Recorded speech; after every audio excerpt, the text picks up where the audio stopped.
हम क्या करें भैया।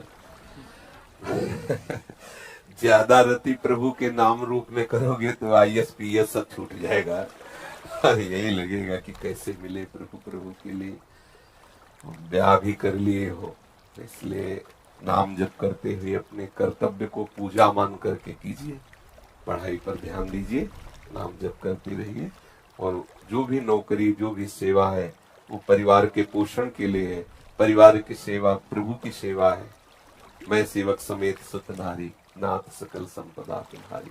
तो प्रभु की सेवा, उस पर ध्यान दीजिए, प्रमाद न कीजिए, क्योंकि भजन प्रमाद नहीं सिखाता, कर्तव्य परायणता सिखाता है।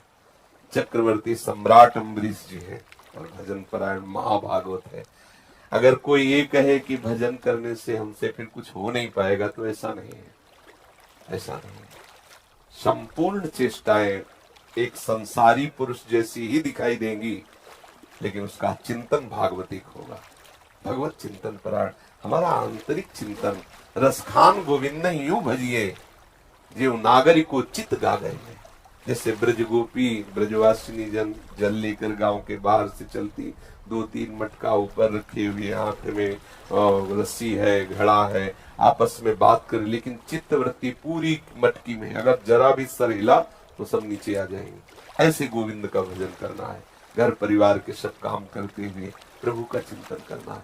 एक ड्राइवर देखो गाड़ी चलाता है, बात करता जाता है, हंसता जाता है, लेकिन वो किसी से बात करने, हंसी में एकाग्रता नहीं। एकाग्रता उसकी मार्ग में अगर चूका तो एक्सीडेंट हो जाएगा।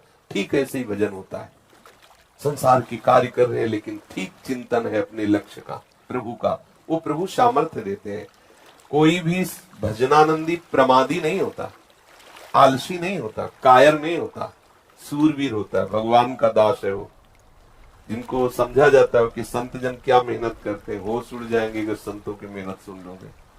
पूरी पूरी रात जाग कर भजन करते हैं, और ऐसे नहीं कि झपकी आ जाए, पूरी पूरी रात, दिन भर, हर समय शास्त्र स्वाध्याय, भजन प्राण, जितेंद्रियता, नाम जप जलते रहते हैं। जैसे आवे में रख के मटकी जलती है ना, ऐसे इंद्रियों के वेग आकर उनको जलाते हैं। चुपचाप शांत सहते रहते हैं और भगवत भजन परायण रहते हैं। जो इस मार्ग के पथिक है वो जानते नहीं, तो बाहरी लोग ये नहीं जानते हैं कि उनकी जितनी मेहनत है, अगर वो तुम कर लो तो तुम्हें पता चल जाएगा कितनी मेहनत करते हैं। बाहरी फावड़ा चलाना सरल है भैया, लेकिन मनीराम को प्रभु में लगाना बहुत कठिन है। इनको एक तार प्रभु के चिंतन में लगाना है। धन्य है महापुरुष जन, संत जन, वैष्णव जन, जिनकी कृपा प्रसाद से आज हम सुरक्षित है, आनंद पूर्वक है। अगर ये भजनानंदी महात्मा ना हो तो संसार नष्ट हो जाए। जैसे अपराध हो रहे, जैसे पापाचरण हो रहे, गर्भ हत्या, कई प्रकार के ऐसे बहुत ही गंदे पापाचरण, वो सब नष्ट कर दे समाज को। लेकिन ये महात्मा जन एकांत में बैठे हुए जो भगवत चिंतन करते हैं, जय घोष करते हैं, वो संपूर्ण वातावरण को निष्पाप करते रहते हैं।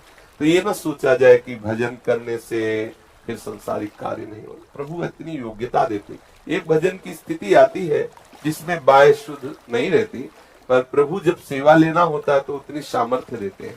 भजन करते हुए वो सारे कार्य, बहुत भक्त कभी अज्ञानी नहीं होता। ऐसा ना समझे कि भजन करने वाले सब लड्डू गोपाल होते हैं, ऐसा नहीं।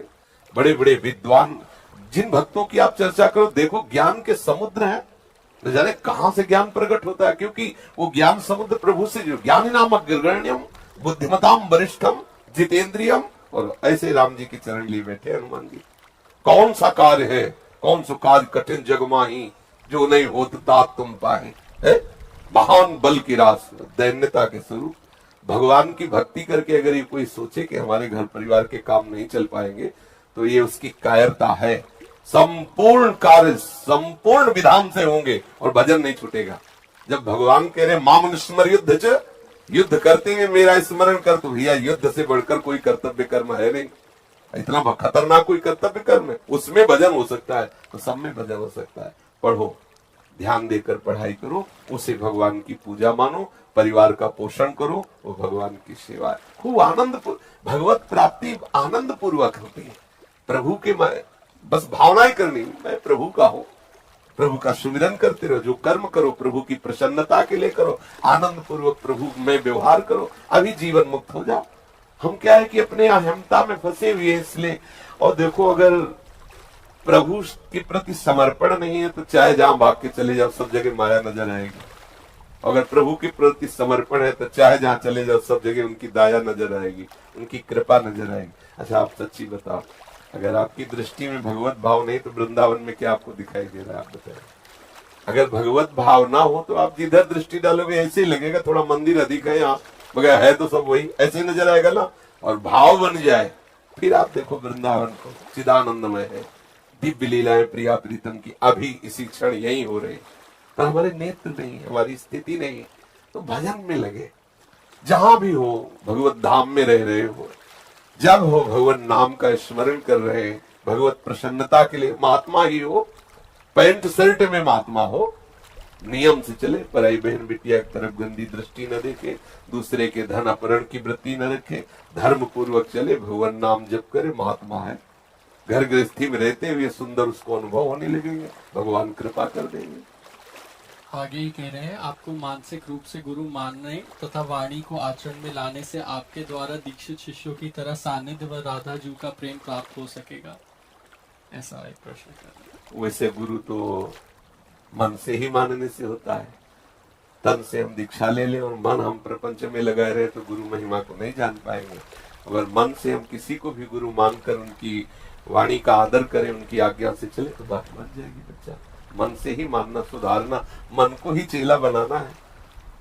शरीर से हम किसी के सानिध्य में बैठे हैं, मान लो किसी भी संत के, मन से विषय चिंतन कर रहे हैं, उनकी आज्ञा को उल्लंघन कर रहे हैं, तो शिष्यता तो नहीं हुई ना। सच्ची शिष्यता है मन को उनके अधीन कर देना, जैसा वो आज्ञा कर रहे हैं। अगर मन से गुरु मानते हो और वाणी का आदर करते हो, आज्ञा पालन करते हो, तो खुद आपको अनुभव हो जाएगा कि गुरु कृपा क्या होती है, संत कृपा क्या होती है। मदन पाल जी दिल्ली से, राधा वल्लभ लाल की जय। हे नाथ, मैं भगवान शिव के पंचाक्षरी मंत्र से दीक्षित हूँ। माला के समय तो मंत्र चलता है, बाकी आपकी अहेतु की कृपा से राधा राधा नाम अंतर में चलता रहता है। मैं अनन्य कब और कैसे बनूंगा? किसके अनन्य बनना चाहते हो?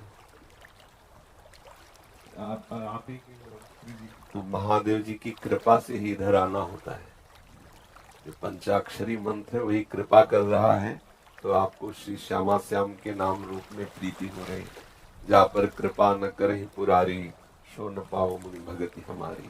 भगवान शिव की कृपा से, तो इसमें तुम्हें हट करके अनन्य नहीं होना, वो खुद कर देंगे, उन्हीं के द्वारा इस कृपा प्रसाद प्राप्त होता है। आज के सत्संग में आपने बोला ना, एक पकड़ कर, तो बस जो उन्होंने बुलवाया वही आपको चला देंगे, ऐसे रहो। हे महादेव, आप परम वैष्णवाचार्य गुरु हो, अगर आप श्यामा श्याम के चरणों की तरफ भेज रहे हो तो मुझे अनन्य कर दो। देखो महादेव जी कर देंगे, उन्होंने ही किया है, इस जीवन को भी उन्होंने ही किया है, इसलिए पूरे अनुभव की बात कह रहा हूँ। परम कृपालु भगवान शिव है, उनकी आराधना से निश्चित भगवत चरणारविंद में विशुद्ध प्रेम लक्षणा भक्ति। भगवान शिव की कृपा के बिना कोई श्री हरि का भक्त सच्चा नहीं हो सकता, पक्का।